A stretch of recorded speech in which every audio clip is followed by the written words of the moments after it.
আসসালামু আলাইকুম রহমতুল্লাহ।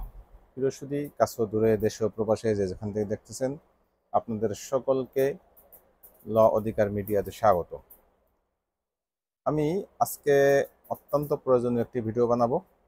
এই ভিডিওটা এর আগে আমি শর্ট হিসেবে বানিয়েছিলাম, কিন্তু শর্টে বিস্তারিতভাবে আলোচনা করা যায়নি। যদি আমি শিরোনামটা এভাবে বলতে চাই যে, অনেক সময় থানা থেকে কল করে আপনাদেরকে কোনো একটা সালিসির জন্য, তথা আপনার সাথে অন্য কারো পারিবারিক কোনো বিবাদ আছে বা জমি জমা নিয়ে কোনো বিবাদ আছে, এই বিষয়ে হয়তো কেউ একজন আপনার বিরুদ্ধে কমপ্লেন করেছে থানায়। তো থানা থেকে আপনাকে যদি ফোন দেয় সালিসির জন্য, সেই ক্ষেত্রে আপনার বিচলিত না হয়ে ঠান্ডা মাথায় আপনার যেই কাজগুলি করলে আপনার পক্ষে থানা কাজ করবে বা থানা পুলিশ আপনার পক্ষে রায় দিবে, সেই বিষয়টাই আজকের আলোচনা আমি তুলে আনবো ইনশাল্লাহ। আশা করি শেষ পর্যন্ত সাথে থাকবেন এবং চ্যানেলটি সাবস্ক্রাইব করে এরকম আরও অসংখ্য ভিডিও দেখার সুযোগ পাবেন ইনশাল্লাহ। তো প্রথমত, যখন থানা থেকে কোনো এসআই সাধারণত আপনাকে ফোন দিবে, ফোন দিয়ে সে তার পরিচয় দিয়ে বলবে যে আপনার নামে এই বিষয়ে একটি কমপ্লেন আছে থানায়, তো আপনি অমুক তারিখে অমুক টাইমে থানায় আসেন, আপনার যে কাগজপত্র আছে বা আপনার যে ডকুমেন্টসগুলি আছে বা আপনার লোকজন যদি কাউকে আনতে চান নিয়ে থানায় আসেন। তো এই বিষয়ে আপনাকে বলার পরে প্রথমত আমরা সাধারণত থানা পুলিশ অত্যন্ত ভয় পাই। অনেক মানুষ আছি যে আমরা জীবনে থানা বা মামলায় জড়িত হইনি, কখনো কখনো থানার বারান্দায় যাইনি। তো থানা থেকে ফোন এসেছে এটা শোনার সাথেই আমরা একেবারেই মানে বিচলিত হয়ে যাই বা একটু ভীত সন্ত্রস্ত হয়ে যাই।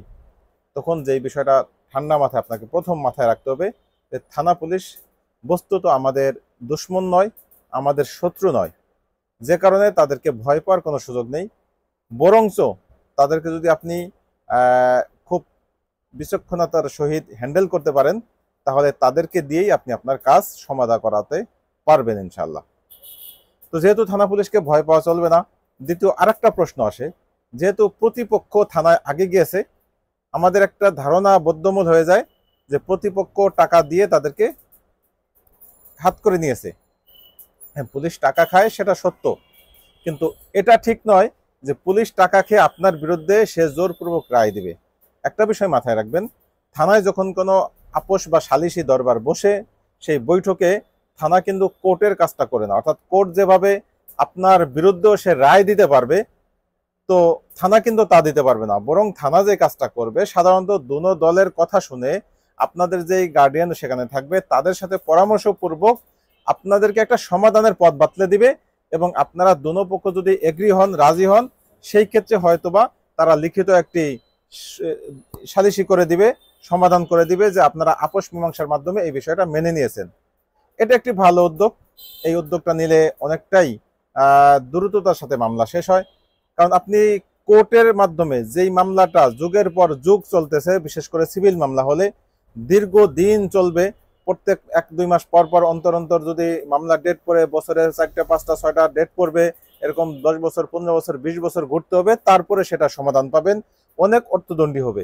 কিন্তু থানায় যদি আপনারা দুনো পক্ষ একটু স্যাক্রিফাইস করে ছাড় দিয়ে হলেও আপোষটা করে নেন, সেক্ষেত্রে আপনাদের কিন্তু এই অর্থদণ্ডী, সময়দণ্ডী সব থেকে আপনারা পরিত্রাণ পাবেন এবং আপনারা দ্রুত একটি সমাধান পাবেন। এই জন্য থানাকে ভয় পাওয়ার সুযোগ নেই, বরং আপনাকে যেই বিষয়গুলি মাথায় রেখে থানাকে হ্যান্ডেল করতে হবে, সেই পয়েন্টগুলি আমি একে একে আপনাদের সামনে তুলে আনছি। আশা করি শেষ পর্যন্ত থাকবেন এবং পুরো ভিডিওটা শুনে যদি আপনাদের আরো কোনো প্রশ্ন থাকে, সেই প্রশ্ন ইনবক্সে ইনশাল্লাহ বা কমেন্ট বক্সে জানাবেন।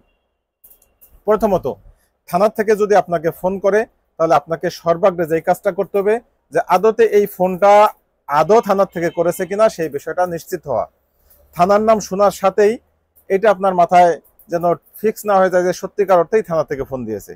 হতে পারে অন্য আপনার কোনো দুশ্মন আপনাকে বিভ্রান্ত করার জন্য থানা থেকে, থানার নামে তারা ফোন দিয়ে আপনাকে বিভ্রান্ত করতে পারে বা আপনাকে একটা জায়গায় বলতে পারে যেই জায়গায় নিয়ে আপনাকে কিডন্যাপ করে।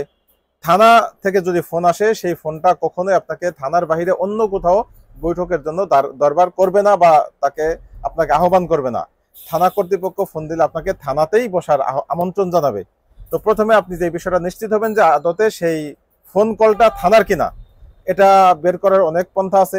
আপনি আপনার পরিচিত জন যারা আছে তাদের সাথে শেয়ার করে বিষয়টা জানতে পারবেন, অথবা বর্তমান ট্রু কলার আছে, গুগলের ট্রু কলারের মাধ্যমে আপনি এই ফোন নাম্বারটা আদতে কোন নামে রেজিস্ট্রি করা ট্রু কলারে, বা তিনি কে, মোটামুটি একটি আইডিয়া সেখান থেকে পেয়ে যাবেন। এভাবে আপনাকে প্রথমতই নিশ্চিত হতে হবে থানা কর্তৃপক্ষ আপনাকে ফোন দিয়েছে কিনা।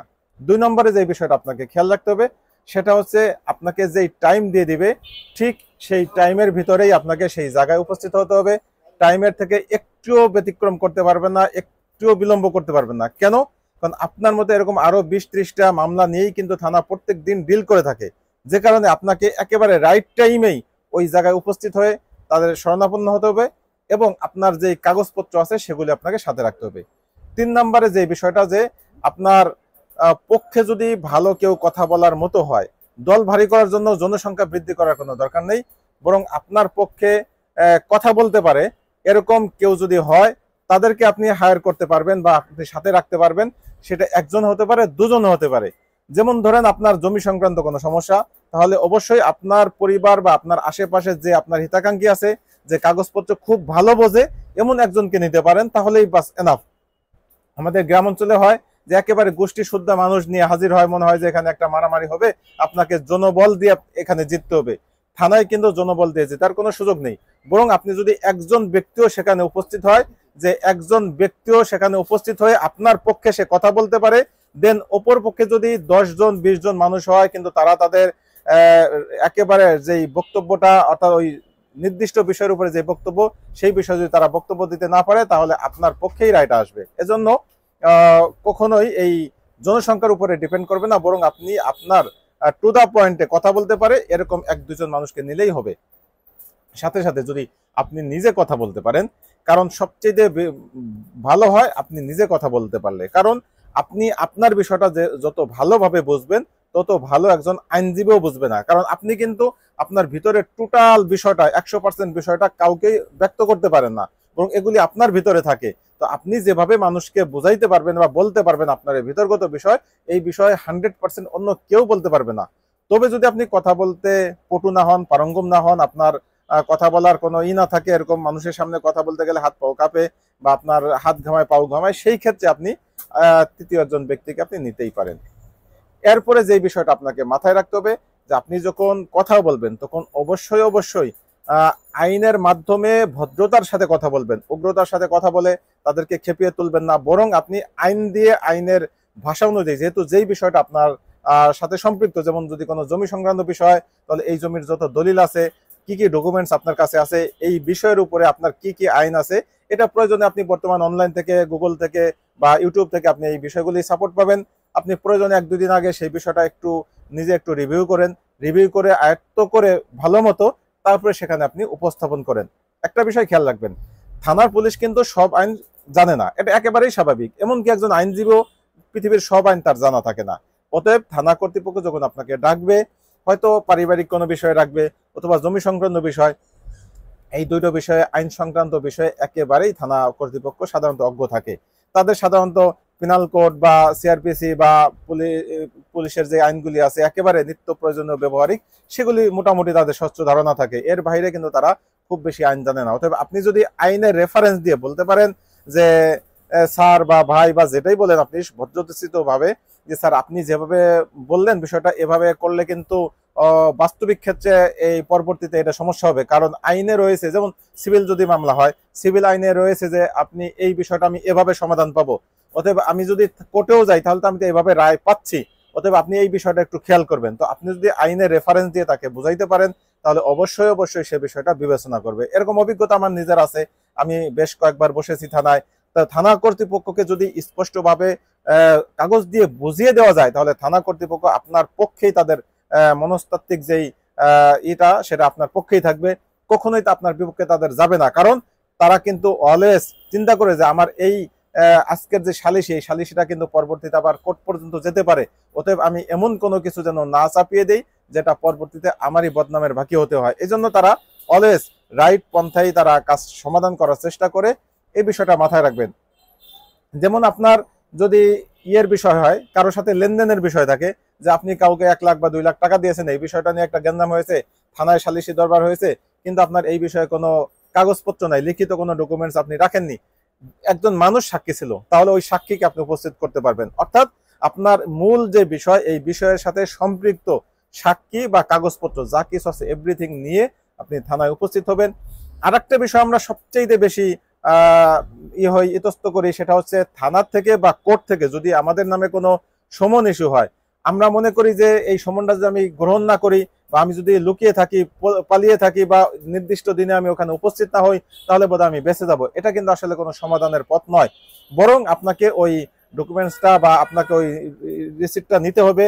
আপনার কাছে যে সমনটা দিয়েছে বা আপনার কাছে যে এটা পাঠিয়েছে থানা থেকে, আপনাকে অবশ্যই সেটা গ্রহণ করতে হবে। গ্রহণ করে বরং আপনি যদি পজিটিভলি সেখানে উপস্থিত হন, উপস্থিত হয়ে আপনি আপনার কথা ব্যক্ত করেন, তাহলে কিন্তু আপনার পক্ষে রায় আনাটা সম্ভব। অন্যথায় কিন্তু এক পেশে চলে যাবে। থানা কর্তৃপক্ষ যদিও এক পেশে রায় দিবে না, কিন্তু কোর্টের বিষয় হলে কিন্তু টোটালি ভিন্ন। কোর্ট কিন্তু আপনার অবর্তমানে একতরফা মামলাটা রায় দেওয়া সম্ভব। এজন্য কখনোই আপনি এই বিষয়টা থেকে ভয় পাওয়ার সুযোগ নেই। বরং মানুষ মাত্রই মামলা মোকদ্দমায় জড়াবে, থানা কোর্ট এগুলি তাদেরকে ম্যানেজ করেই চলতে হবে। এই জন্য আপনার প্রথম কাজ হচ্ছে আপনি ভীত সন্তুষ্ট না হয়ে সেই কাগজের যে তারিখ, অর্থাৎ আপনি যে সমনটা পাবেন, সমনের যে তারিখ, সেই তারিখে আপনাকে উপস্থিত হওয়া এবং এর পক্ষে যত কাগজপত্র আছে সেগুলি নিয়ে যাওয়া। যদি কোর্টের হয় সেক্ষেত্রে তো কোর্টে গিয়ে একজন আইনজীবী আপনাকে ধরতেই হবে, আইনজীবীর সাথে পরামর্শ করে কি পদক্ষেপ সেটা নেবেন। আর থানা কর্তৃপক্ষ হলে সেক্ষেত্রে আপনাকে এই আগে যে কথাগুলি বললাম সেভাবে যদি আপনি কাজ করতে পারেন, তাহলে আশা করা যায় আপনার সেখান থেকে একটা সমাধান করা সম্ভব। আর সর্বশেষ আমি যে বিষয়টা বলবো যে থানা কর্তৃপক্ষ, এর আগেও বললাম একটু, যে থানা কর্তৃপক্ষ কিন্তু আপনার উপরে কোনো রায় চাপিয়ে দেবে না। বরং আপনারা দুনো পক্ষ যখন আপোষে এগ্রি করবেন, যে একটি মতের উপরে এগ্রি হবেন, তখন থানা কর্তৃপক্ষ সেটা লিখিতভাবে আপনাদেরকে দিয়ে দিবে। বাস এই লিখিত বিষয়টা আপনার কাছে রাখাটা খুবই জরুরি বিষয়। কারণ পরবর্তীতে কোনো কারণে যদি ওই বিপক্ষ আপনাদের এই মতামতটা মানতে রাজি না হয়, তাহলে এই লিখিত কাগজটা কিন্তু আপনার কোর্টেও কাজে লাগবে। এজন্য থানায় সালিশি হোক অথবা চেয়ারম্যানের কাছে সালিশি হোক, যেই জায়গাতে সালিশি হোক, এই সালিশি কিন্তু আমাদের সিভিল কোর্ট দ্বারা একেবারেই অনুমোদিত বিষয়। কারণ যদি আমরা থানা এই যদি শুধুমাত্র আমরা কোর্টের উপরে নির্ভরশীল হই, তাহলে কোর্টের উপরে চাপ অনেক বেড়ে যায়। আর আমরা যদি কোর্টের উপরে শুধুমাত্র নির্ভরশীল না হয়ে বরং প্রাথমিকভাবে আমরা তৃতীয় পক্ষের মাধ্যমে, এলাকার যেই মাতবার আছে বা চেয়ারম্যান আছে বা থানা আছে, এর মাধ্যমে আমরা একটা সালিশি করতে পারি, সেই ক্ষেত্রে অনেক মামলাই কোর্টে যাওয়া লাগে না, আগেই শেষ হয়ে যায়। তখন কোর্টের উপরে চাপ কমে যায়। এই জন্য কোর্ট থেকে এটা অনুমোদিত। যদি এলাকার কোনো সালিশিও হয়, সেখান থেকে আপনারা লিখিত কোনো ডকুমেন্টস নেন, সেটাও কিন্তু কোর্ট অ্যালাউ করে। এই জন্য এই বিষয়টা একেবারে ফেলনা মনে করবেন না, বরং এটাও আইনগত ভিত্তি রয়েছে এবং এই আপোষনামাটাও আইনগত অনেক কাজে লাগে। এই জন্য আমি বলবো যে থানা থেকেই হোক বা যেই ক্ষেত্রেই হোক, আপনার কাছে যদি কেউ খবর পাঠায় কোনো সালিশির জন্য, আপনি নির্ভয়ে সেখানে যাবেন এবং আপনি এই বিষয়গুলি খেয়াল রাখবেন। আশা করি এতক্ষণ আপনাদের যে বিষয়গুলি বললাম ভালো লাগছে। ভালো লাগলে চ্যানেলটি সাবস্ক্রাইব করে সাথেই থাকবেন এবং এই চ্যানেল থেকে নিয়মিত এরকম অসংখ্য আইনি বিষয়ে ভিডিও করা হয়ে থাকে। এই জন্যই চ্যানেলটি সাবস্ক্রাইব করে সাথে থাকার পরামর্শ দিচ্ছি। ভালো থাকবেন। আল্লাহ হাফেজ। আসসালামু আলাইকুম ওয়া রাহমাতুল্লাহি ওয়া বারাকাতুহু।